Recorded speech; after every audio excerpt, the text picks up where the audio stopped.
जब आप निराकार ईश्वर की तरफ चलोगे तो एक बात मैं आपको पहले ही समझा देता हूं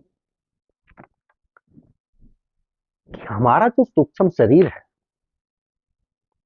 वो यहां से बाहर निकलता है जब हमारी मृत्यु हो जाती है। वो यदि आप जीवित हैं और आप निराकार ईश्वर की आराधना करते हैं और सपोज करो कि टोटल नेगेटिव ऊर्जा आपके शरीर से खत्म हो जाती है, तो उसके बाद भी आप निराकार की आराधना करते चले जा रहे हैं, तो हमारी जो ये नाभि होती है, नाभि, यहां पर दर्द होना शुरू हो जाएगा, सीधी साइड में पेन होना शुरू हो जाएगा और नाभि पर दबाव बनना शुरू हो जाएगा। जब ये दबाव बनना शुरू हो जाए तो समझ लो कि आपके अंदर से टोटल नेगेटिव ऊर्जा खत्म हो चुकी है।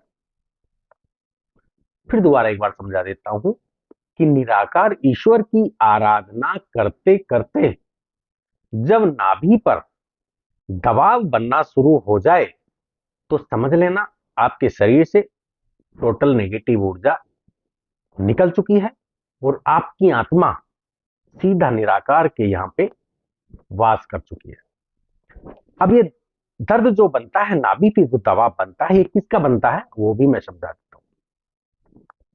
महाविष्णु और सतपुरुष ईश्वर, महाविष्णु और सतपुरुष ईश्वर, ये दोनों मिलकर यहां दबाव बनाते हैं।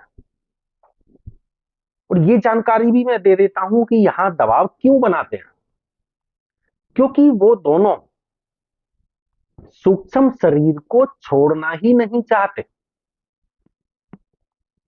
क्योंकि यदि सूक्ष्म शरीर को छोड़ दिया तो आप उनके बंधन से बाहर आ गए और आप खुद ईश्वर बन गए। तो यदि यहां पे पेन होने लग जाए तो समझ चलो आप बिल्कुल सही रास्ते पर चल रहे हो। और ये पेन कब बनेगा?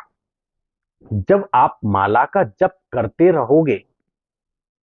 यदि आपने हवन के द्वारा ईश्वर को प्राप्त किया है, जब आप आहुतियां देते रहोगे या आप समाधि में बैठे हो और जैसे ही आप ईश्वर का ध्यान करते हो तो ये दबाव बनने लग जाएगा नाभि के ऊपर। तो समझ लेना आप बिल्कुल सही रास्ते पर चल रहे हो। और एक दिन फिर ऐसा भी आएगा चलते चलते कि ये पेन भी खत्म हो जाएगा।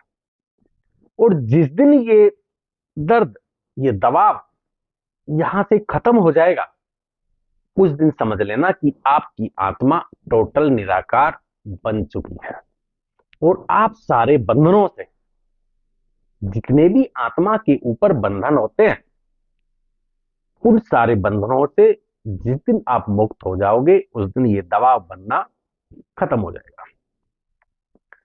यदि इस बनते हुए दबाव में आपकी दृष्टि खुल जाती है या फिर सतोगुण महाविष्णु के दर्शन हो जाते हैं तो वो खुद आपके सामने आके खड़े हो जाएंगे और आपसे खुद कहेंगे कि हम तुझे इससे आगे जाने ही नहीं देंगे।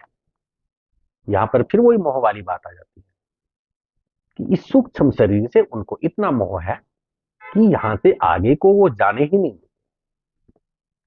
लेकिन यदि आप निराकार ईश्वर की आराधना करते चले जाते हैं बिना किसी रुकावट के, तो इनके इस मोह के बंधन को आत्मा अपने आप तोड़ देगी।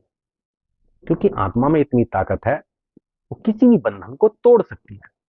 लेकिन तोड़ जब ही सकती है जब इस शरीर के रहते हुए आप निराकार की आराधना करते हैं। तो मैं आपको साकार ईश्वर के भी फायदे गिनवा रहा हूं और निराकार ईश्वर के भी फायदे गिनवा रहा हूं। आगे आपकी मर्जी है कि आप क्या करना चाहते हैं। जब आपकी मृत्यु होगी तो आपकी आत्मा सीधे यहां से निकलेगी और सीधे निराकार के लोक में वास कर जाएगी। वरना आत्मा को निकलने के लिए हमारे शरीर में 9 द्वार होते हैं।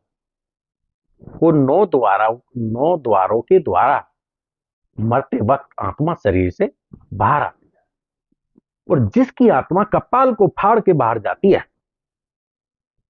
तो समझ लीजिए उसको मोक्ष मिल गया।